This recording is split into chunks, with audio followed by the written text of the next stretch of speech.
Hello and welcome. This is the first in a series of Promising Practices webinars the National Partnership for Student Success will be hosting through the summer and into the fall. My name is Jen Lopiccolo, and I'm the Director of District and School Partnerships at the NPSS. And we're going to begin today's session with just a short description of our work at NPSS, followed by an introduction from our co-presenter, Throughline Learning, and then we'll be sure to save plenty of time for our panel discussion. I will note that those of you joining us today, we do have a Q&A that you can actually put your questions into. We're going to see how the time goes. We have a lot of panelists, a lot of great expertise here we want to get to. And so if we aren't able to actually answer your questions live, we'll be following up, and be sure to do that in our follow-up. And we'll be sharing the deck, and we'll be posting the deck as well. So thank you so much for joining us today. Okay.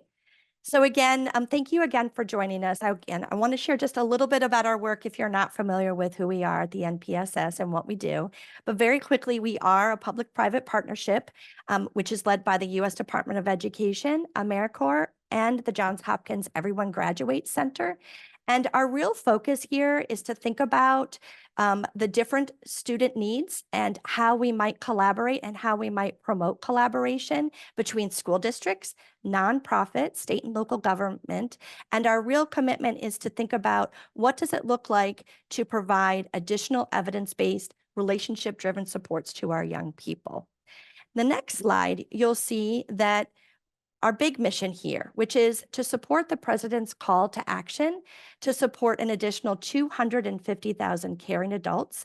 And we do that at the NPSS by highlighting and by promoting, connecting opportunities and nonprofits, as I said, with districts, state and local government, thinking about how we can add those additional caring adults and serving as evidence-based supports in the form of tutors, academic tutors, student success coaches, wraparound integrated student supports, post-secondary transition coaches, and mentors. So we're really trying to bring more caring adults. We know that our schools can't do it alone. So what would it look like for all of us to think about putting our young people first and serving in these roles, and what can we at the NPSS do to achieve this goal?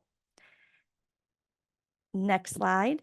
The good news is that we, as it said previously, we are a 3-year initiative, and that we, at September 2023, there was a report put out from the Johns Hopkins Everyone Graduates Center. And the good news is that we believe that an estimated additional 187,000 adults have been providing and did provide tutoring, high-intensity tutoring, mentoring, and so on in our public schools during the 22-23 school year. So we're very proud of that at NPSS. We know how hard many communities are working to think about what their students and what their young people need and how we can better serve them. So the good news is that we believe that 187,000 additional adults were doing so during the 22-23 academic school year. We now have more work to do. We know that, and our hope and wish is that we can continue to exceed actually our goal of 250,000 caring adults. There will be another report this summer or into fall that will tell us how we did this last academic year as well as a country.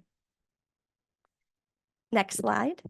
The good news is that at NPSS, we are doing our best to provide connective tissue, but also to provide different opportunities to engage in the 5 evidence-based supports. And if you're a community that's looking to start, scale, or expand any of them, we also early on in our first year created, with the support of some of our partners, the NPSS Voluntary Quality Standards, which really is thinking about if you're trying to do any of the 5 evidence-based supports, there are some guidelines and really some common elements that we produced in these voluntary quality standards to help you think about what is quality and what are these 5 evidence-based roles, and how, in fact, could you as a school, community, district actually continue to expand with quality. And so we welcome you to take a look at these, as well as the many resources that we have available on the NPSS website. So with that, as I said, promise, we're going to jump right in. And I am thrilled to actually welcome my partner, my co-host today, Micael Laracuente, who is the Director of Program and Implementation at Throughline Learning. And I'm thrilled to say that Micael is doing all of the things to support her clients, to support her partners in this work. A little bit about Micael. She is an educator, an activist, a lifelong learner. She's a fierce child advocate who believes the key to establishing equitable and nurturing spaces for students lies in cultivating and sustaining high-quality professional learning communities for adults. She does all that and more, so I will hand it over to you, Micael, to go ahead and tell us a little bit more about your work at Throughline Learning. Thank you so much, Jen, and welcome to everyone that is here today. And for those who are watching us later on, we hope you are really taking away beautiful anecdotes around why this work matters.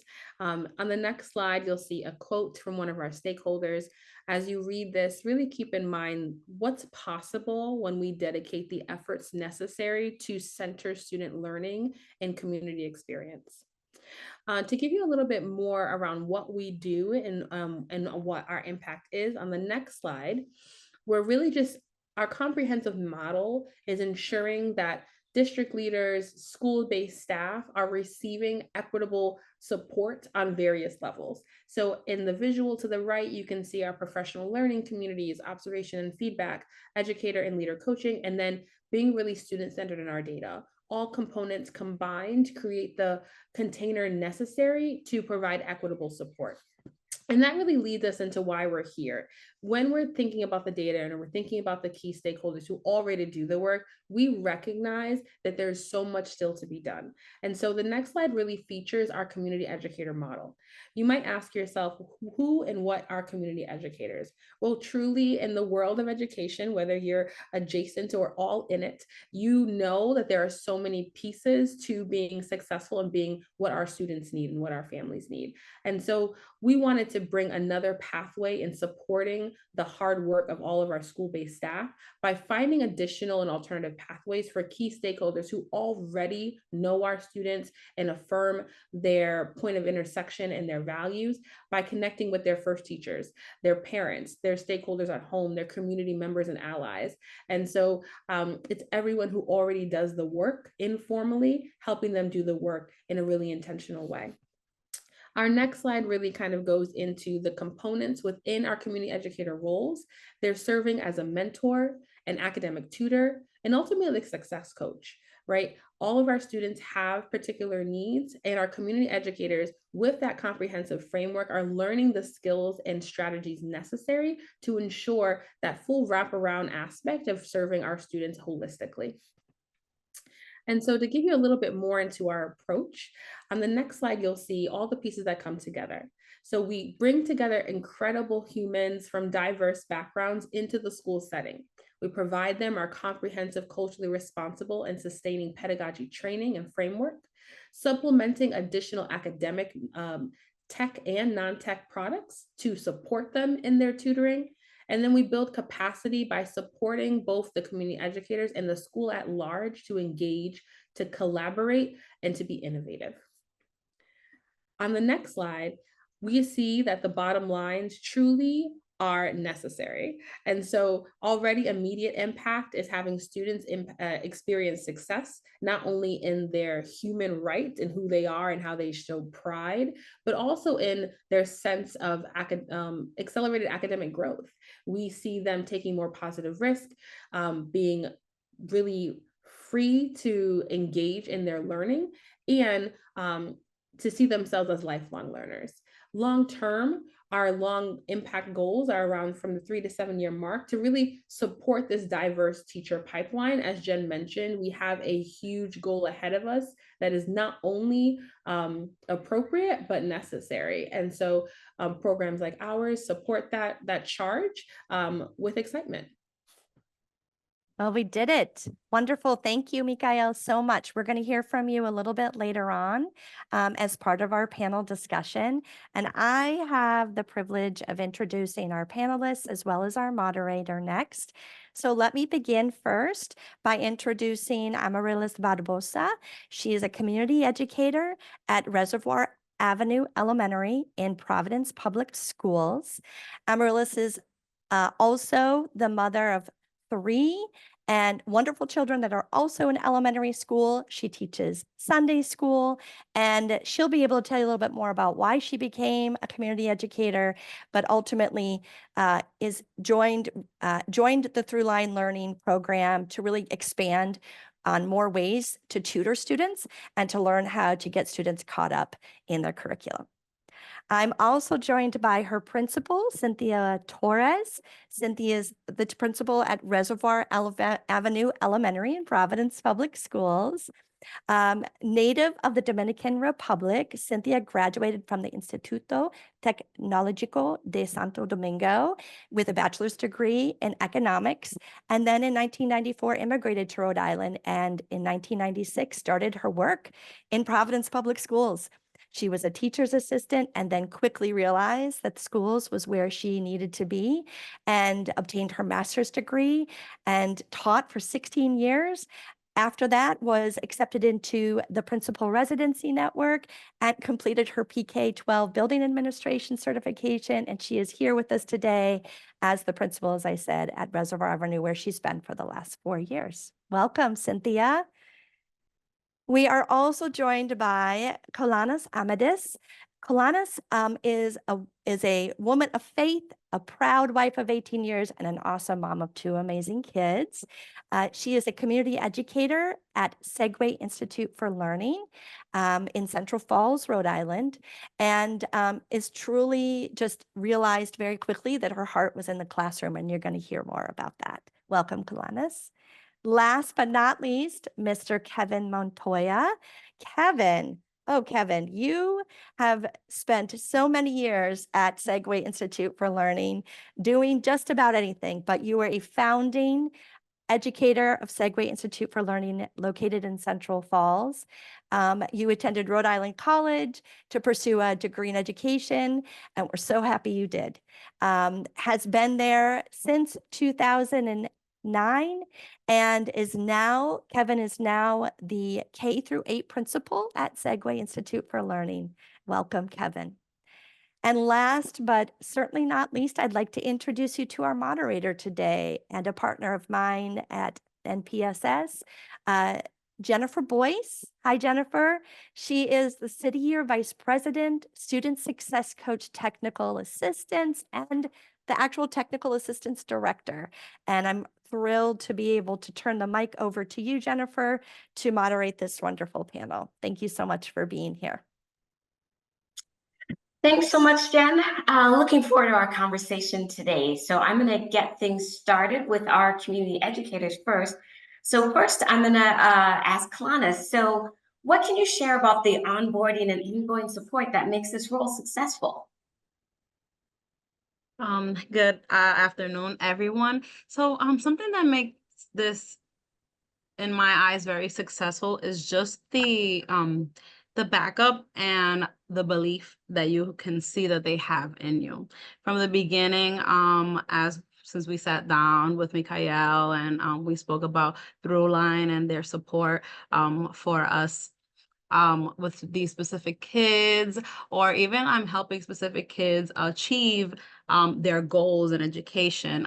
We saw the support all the way. We saw the support from day one till now that we have completed the program, and the support that we receive has always been intentional. The support that we have received and the ideas and the way of implementing that into the classroom, and not only being able to implement that, but seeing the success that came out of that and seeing the kids' mindsets grow, seeing the kids now believe in themselves, and now being able to implement that. And not only what we taught them, which was the main content was math, they were able to implement that in other contents of the classroom.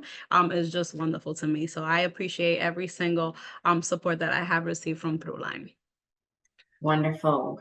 And Amaryllis, what else would you like to share about the support you received in your role at Reservoir Avenue Elementary?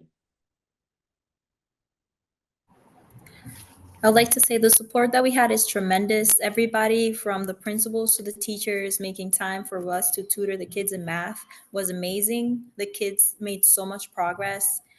Everybody worked together and we got it through. It was a good emotional learning, and they just worked together in the best way. And the principals and the teachers, and Throughline with all the training we could have, we had made it through.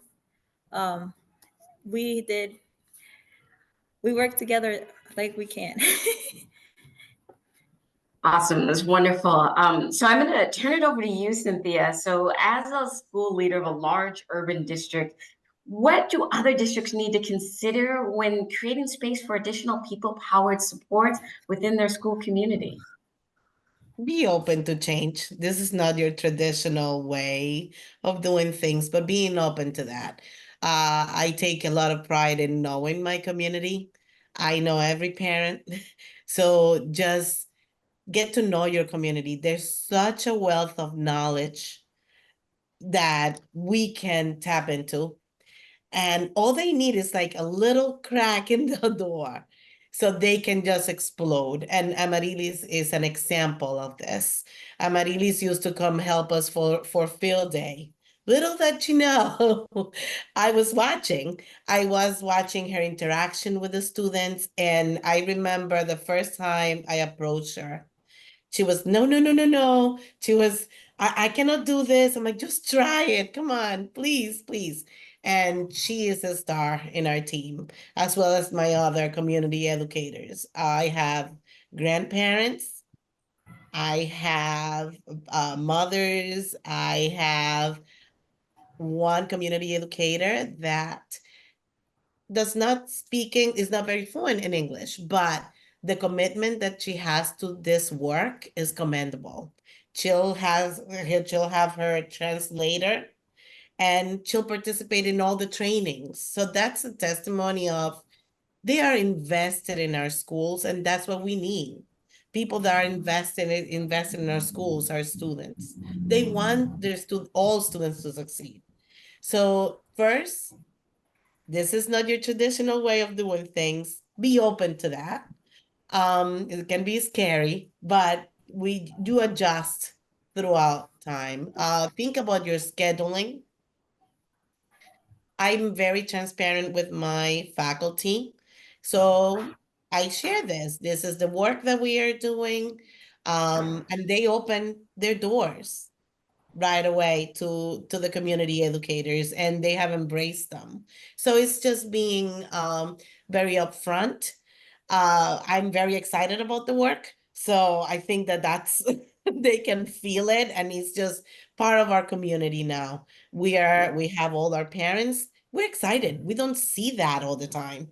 So this work has opened the doors to see our community workers being empowered to work with our students, doing it very well. And also our students seeing their moms and their grandmas here. Now they all want to work with them. I'm like, guys, I need to group you.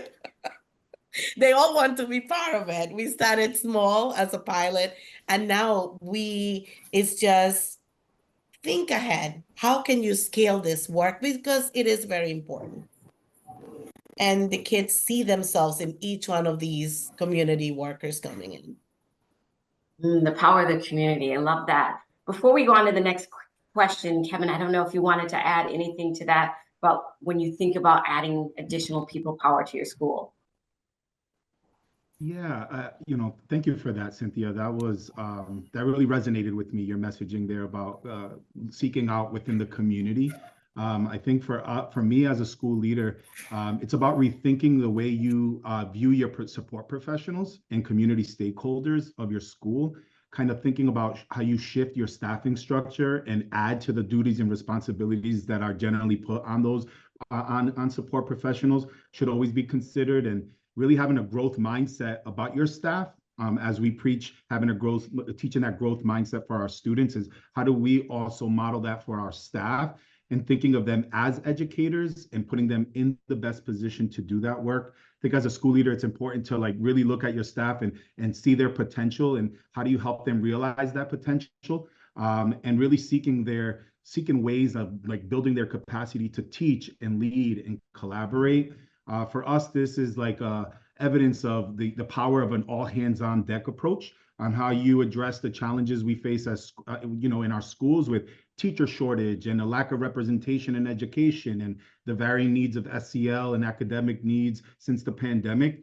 And so it's just like do whatever it takes in meeting the needs of your kids, and include more caring adults in the lives of our kids, especially if they represent members of the community and they reflect the population that you serve even better, and commit to that work with them, watch them grow as educators and empower them to be of service to your school, to be of service to your students and families. And so, yeah, it's building that capacity is what I want to send out there. Wonderful. Thank you for that, both of you. So Kevin, we're going to stay with you for this next question.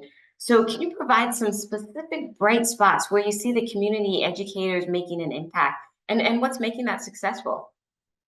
Yeah, I think the bright spots for me, I kind of said this just now about building capacity, about empowering, about having folks step out of their comfort zone, kind of taking an innovative approach to education.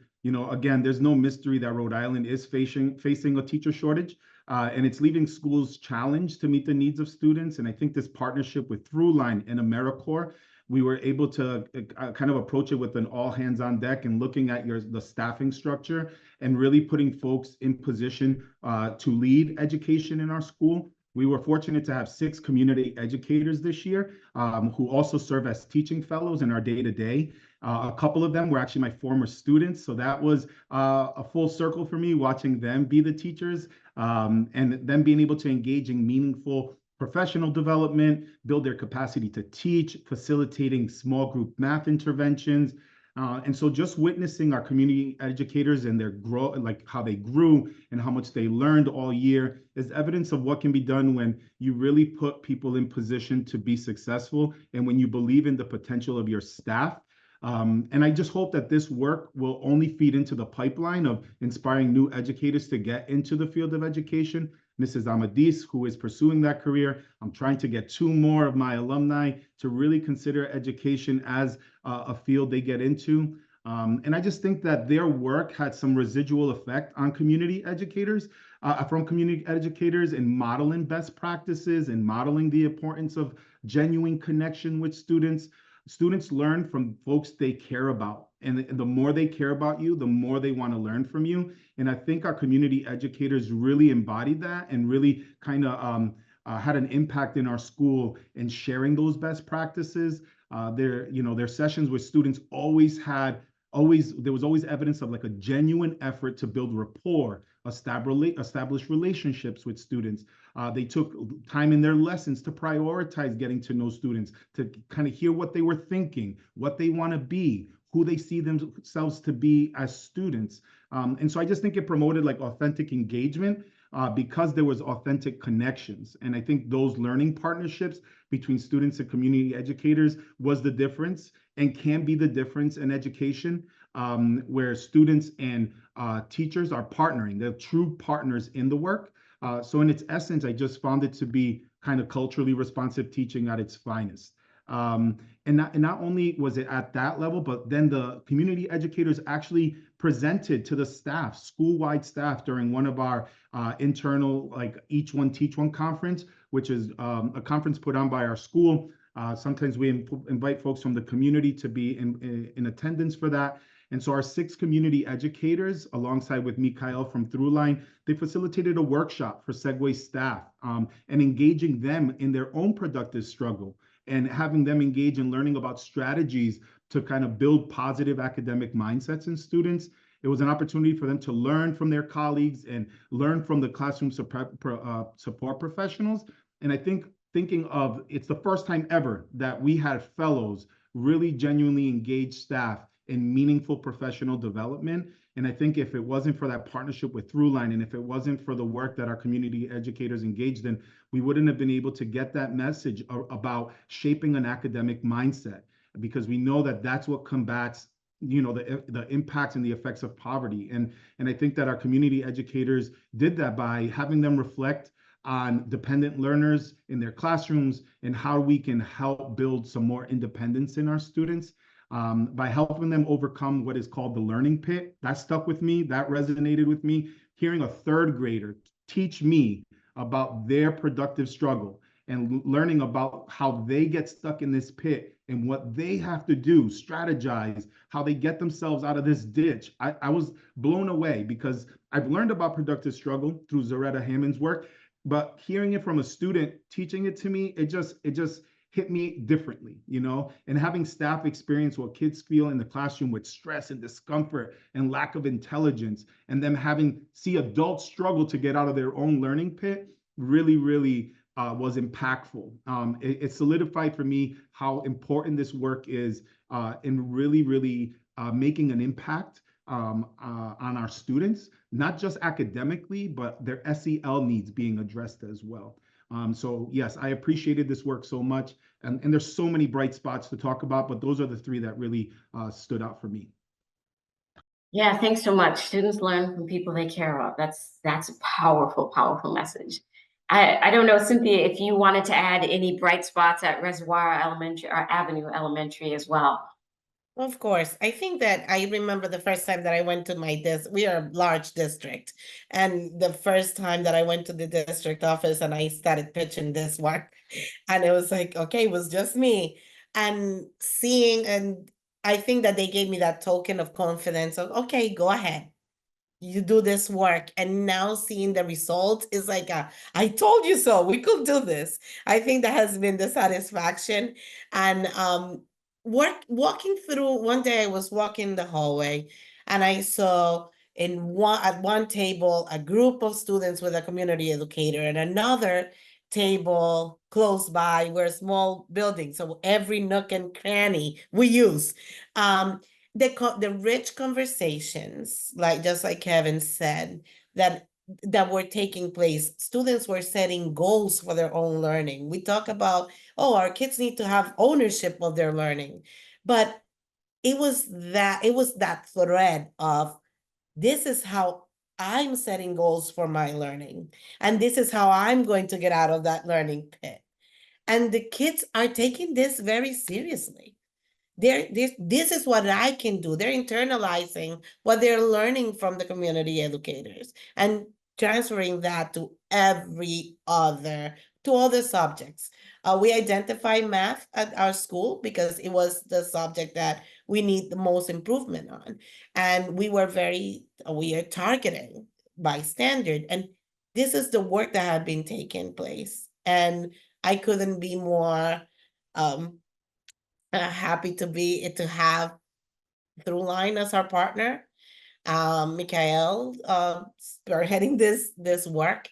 I think that we need to show the world. That's how passionate I feel about it. We need to show the world what we can do.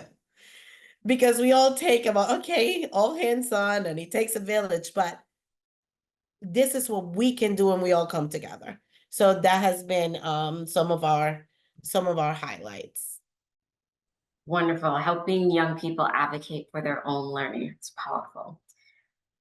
So I'm going to bring it back to our community educators. And so Kevin touched on this a little bit, but can each of you talk a little bit about how this opportunity informed your professional career pathways? And either Clonis or Amaryllis, either one of you can start. I'll go ahead. Is that okay, Amaryllis? So one of the things that definitely resonated with me was in college right now, I'm actually working on a big project, and it is around equity or equality in education. And when I stepped here into Throughline, and when we started working with Throughline, I saw that is what it was all about.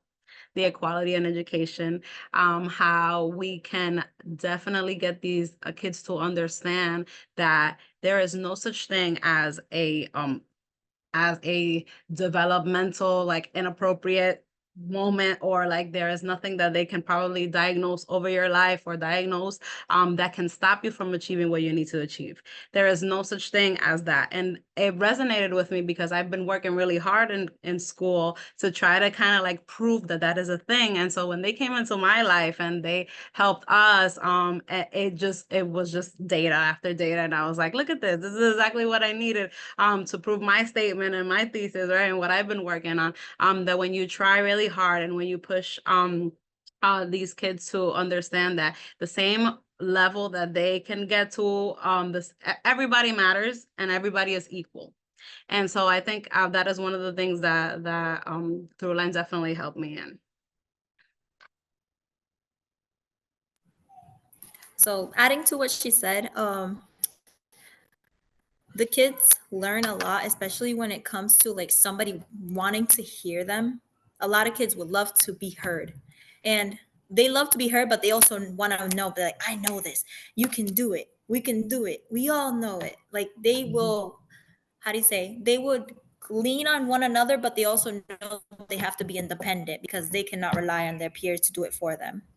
So they would do strategies and things. And ever since I started doing the Throughline working, my son goes to this school that I am in Reservoir, and he learned all the multiplication tables. And I'm like, I would teach my son at home, like, oh, what's 9 times 9? And he'd be like, I know this. I'm like, oh my gosh, I don't even know at this point. I was like, oh no, I need to learn. And it brings me so much joy. I see my kids that I'm tutoring be like, hey, Miss A, I did this and I did that and I got this good grade. And I'm like, can you talk to my teacher and show him that I did good? And I'm like, I feel so proud of them.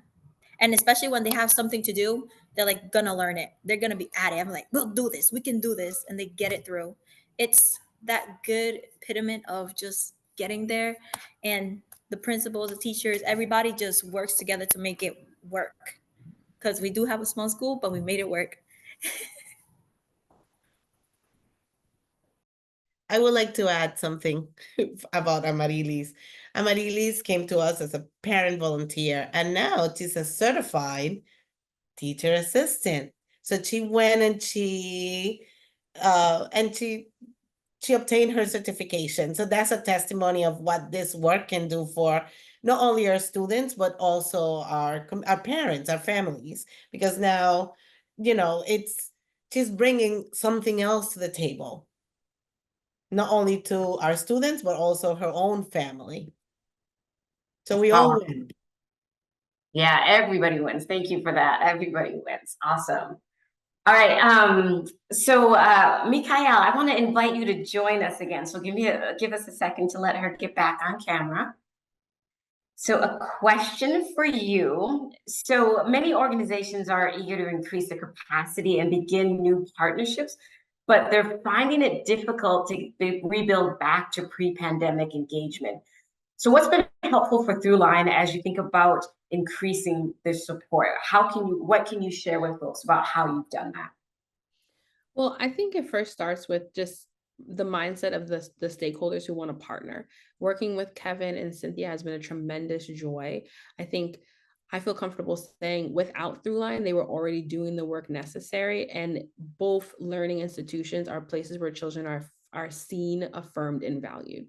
And so I feel like Throughline is just a little bit of icing on the cake to what's already existing in their different spaces. And regardless of the conditions, the building being intimate, both schools are intimate and they're making it work. But not only that, like everyone in those school communities feel responsible for not only their staff, but their community, right? This saying that our liberation is tied to one another. And so when we went into this partnership, we're thinking about what conditions needed to be true. And when we think about conditions, it's really around mindsets and capacity. Who wants to do the work? And even if they're unsure or intimidated or not sure of how to do the work, who is open to support, and from leadership to community educators to staff, who wants to model what it looks like to be vulnerable and engaged and invested in service of children and families. And so regardless of the post-pandemic status, like people are they're yearning for entry points into supporting their children and their community. And so honestly, we made flyers, we went to the community at large, we partnered with our existing stakeholders, said, hey, like, what would be convenient? What places around the neighborhood are the best places to engage community stakeholders, right? Like, I had personal connection to Reservoir Avenue School because my grandmother lived right down the street. I remember sneaking into the playground as a little girl, and so I knew to go to Elmwood Little League. We knew to knock on the doors, right? Sometimes the neighbors will just say, oh yeah, you left something outside. Like, they feel accountable to the bill, even if they don't have a child there. And I think built of community members, period. And the different structures they already have in place created an easy pathway to calling in all the different stakeholders who have yet to engage in the way that we know they can. And so sometimes it looks like a principal saying, hey, you're going to do more than volunteer at field day, or it looks like we already have an existing structure, right? But supporting our principals and kind of leadership staff to create open doors, right? We're talking about windows, mirrors, and sliding doors. And so really my role and the role of our coaches that are supporting this effort is really around, how do we learn our conditions? How do we model having our leaders feel seen, heard, and affirmed? How do we create those kind of working together as a team to think through what we want to be true in a first year, a second year, etc. And then being really intentional. We mentioned earlier around our model, but when we engage with our framework, we're constantly going back to one another. We're constantly kind of sharpening the sword together. This is not a Throughline brings a solution. Throughline brings an opportunity, and our partners are creating solutions alongside us. Like, they are the solution, and the more we can empower them and ourselves, our students, our community educators, our staff, like, that is the real gain. And it's been a pleasure to support, and hearing their different stories. It's just a small window into all the things that have been made true because of the efforts of our schools and our community educators. Thank you for that. The knowledge is in the room. Awesome. All right, so we're going to close out our panel with a lightning round. So this question is for everybody. So in one sentence, what's one recommendation or takeaway that each of you has for other like-minded organizations or LEAs in the room that want to expand into new partnerships? So why don't we start with our community educators, and then we'll go around through everybody else.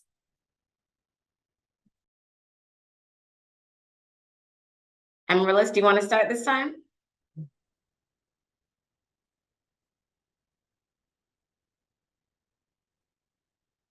I think you're on mute. There you go. Okay. My recommendation would be at least try it. I would say try it. It will make a difference. It's not going to be a bad thing. It's going to be a very huge impact, and it will make a lot of difference in children's lives and people's lives and everybody that is involved in this. All right. My recommendation would be go for it. Do it now. Sign whatever you need now, because the impact that it has made in their lives, not only academically, but also emotionally, is a huge impact. And just seeing them spread that across their classroom, and not only that, but the impact that it has made in our life and the education and the things that we have also received, and how to implement that in the classroom, and how to teach kids and the diversity is such an impact. So go for it. Sign whatever you need to sign as soon as possible. Wonderful. Kevin and Cynthia? Thank you, Kevin. So I think that there's so much value in our community members. This is an opportunity to empower them, empower our students, and empower our teachers and staff. So take the risk, open those doors, and you'll see the results. I would say believe in the potential of your non-teaching staff. We know what they generally represent in our school. We know they reflect the population we're serving. And so position them, believe in them as educators in the lives of our kids, and leverage their experiences, leverage their backgrounds, and invest in them and their ability to their ability to lead and teach and collaborate. So it's a community effort. And I just think that as leaders of schools, we need to be really innovative of how we continue to do this work in the current climate of schools. Thank you. Mikael, can we finish off with you? Sure.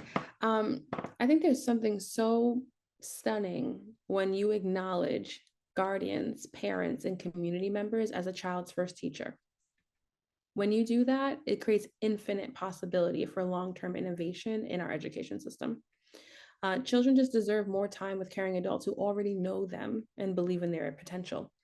As someone who benefited from community educators in lots of different forms, from nonprofit organizations to my volunteers in our school, like, I know my path has been paved because of the investment of people who looked like me, who didn't look like me, who were formal teachers in my building, and those who just chose to believe in me and my potential. And so I dare people to welcome more caring adults who believe in children and their potential. Thank you so much. You all take the risk, start now, invest in communities. Awesome. Thank you so much, everybody. I appreciate your time, sharing your knowledge. This has been a wonderful learning afternoon. I think I'm going to turn it back over to Jen now. I think there may have been some questions. If not, she has some resources to share with the group. So thank you so much, and I will turn it back over to Jen. This is the part of virtual webinars that we can't do, like, we can't hear the applause, but I'm sure that from those of us who joined, those who joined today, certainly as I was listening and I know these stories, I was once again just inspired to think about what would it look like if our schools, if our districts opened their doors and thought differently about what it meant to be an educator, and invite our children's first educators, their parents, their grandparents, community members who care, to join in this effort to really provide more care in adults to our young people. And to do that with intentionality and thinking about what it looks like to provide high impact tutors, mentorship, success coaching, wraparound supports related to to integrated wraparound supports like our TA offers in communities and schools, and of course thinking about post-secondary transitions in our older grades. So there are roles for community educators in all of those to play, and whether they play it formally or informally, like this is exciting work. So thank you for joining us today.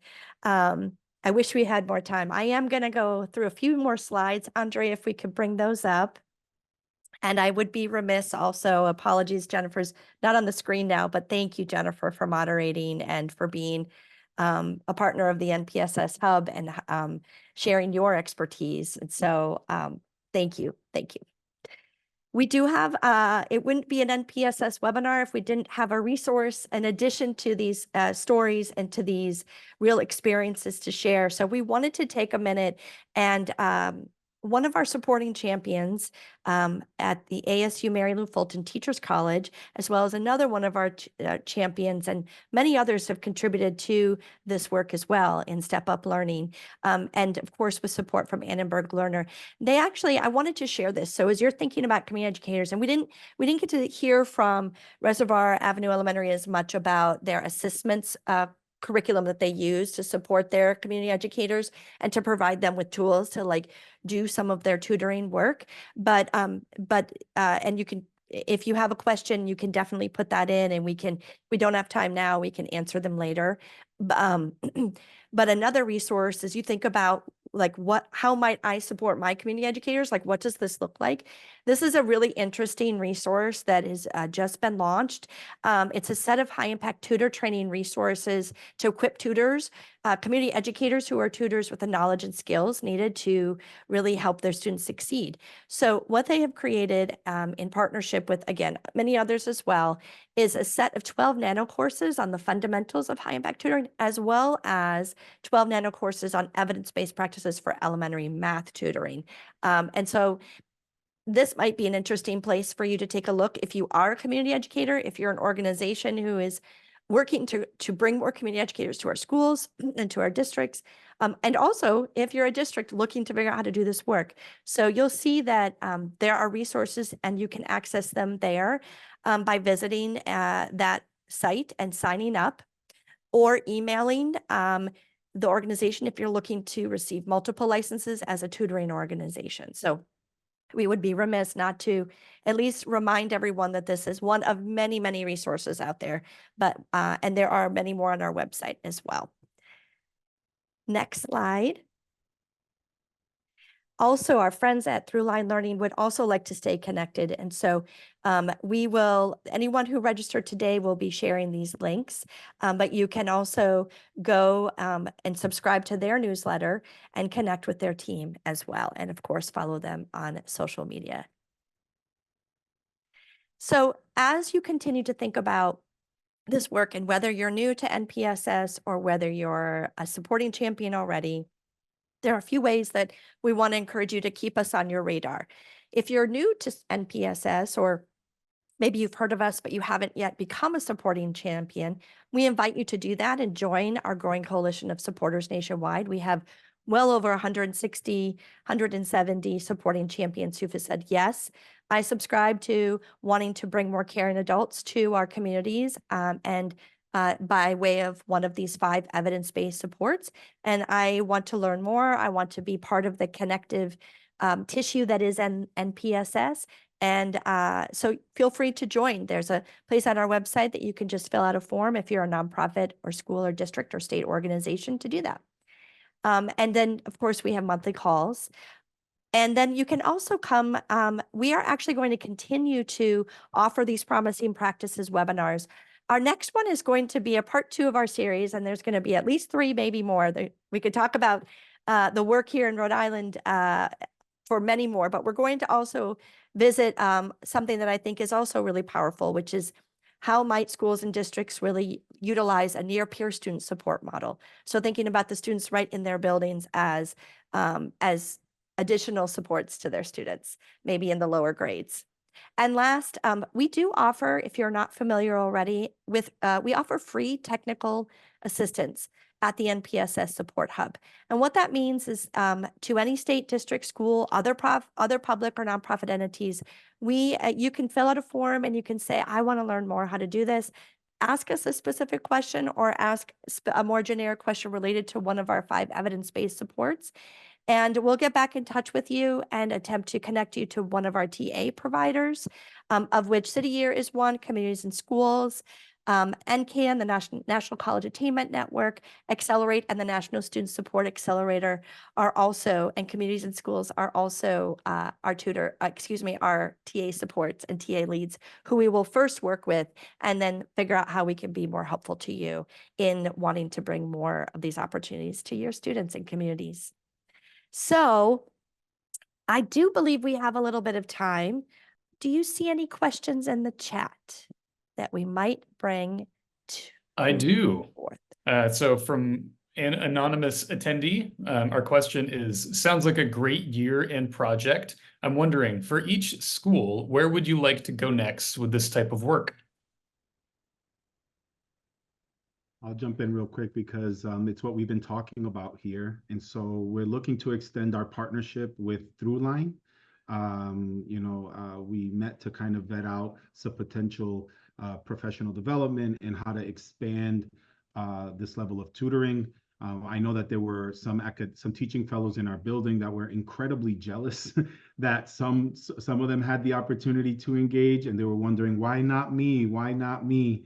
And so we want to try to really bring this work to all the teaching fellows so that they can all take part in this experience, but also be able to really, again, leverage what they bring to service the needs of our kids in our building. I just think it's it's honestly what we've been looking for at our school to elevate the work of our fellows by engaging them in this professional development, and then empowering them to do this work. So we're looking to expand, and we're also looking to continue our partnership with Throughline.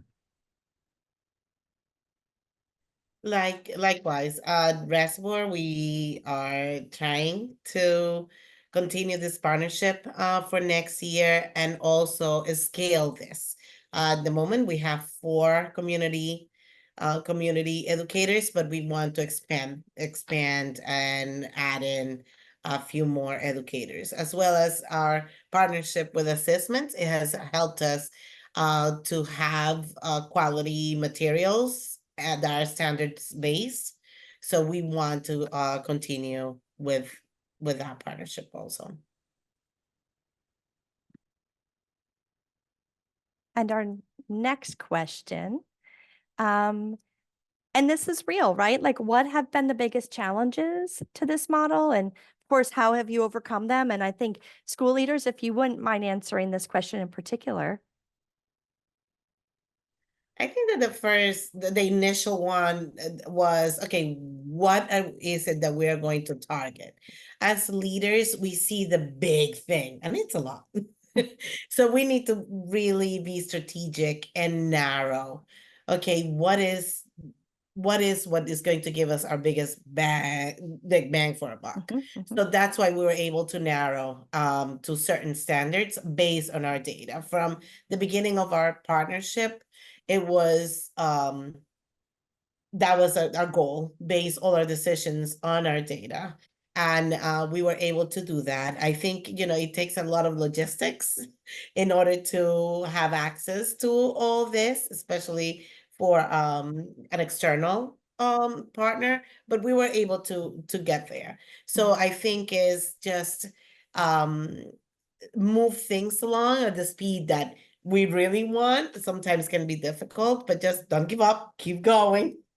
And you'll get the support that you need. We had some challenges in terms of our space in our building, but when there's a will, there's a way. We figured it out, and I have a group, tutoring group in my office, so Yep. yeah, so we No, I will see. do whatever it takes, so this work can continue. Thank you. Kevin, anything else?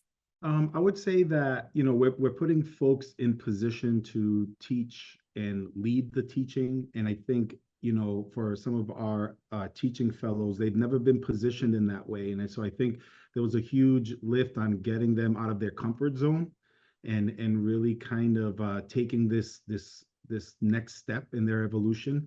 And I think it was about like shaping their mindset to believe that they can, and really reminding them that they have everything they need to be successful in this work. So it's sometimes the hardest work is shifting the mindsets of adults to do this work. And I'm sure Mikael, who had firsthand account on the day-to-day of that, the challenges of that. But I think she was very intentional, and she was very transparent and very direct, very similar to me. And I think our community educators started to realize through that work that they do have the capacity to do that. It just takes time for folks to kind of see, and it takes time to see the impact that they're making. And I think once that data is shared with them where they see the impact, they start building a sense of efficacy. And then they can use that and lean on that as they continue through the work.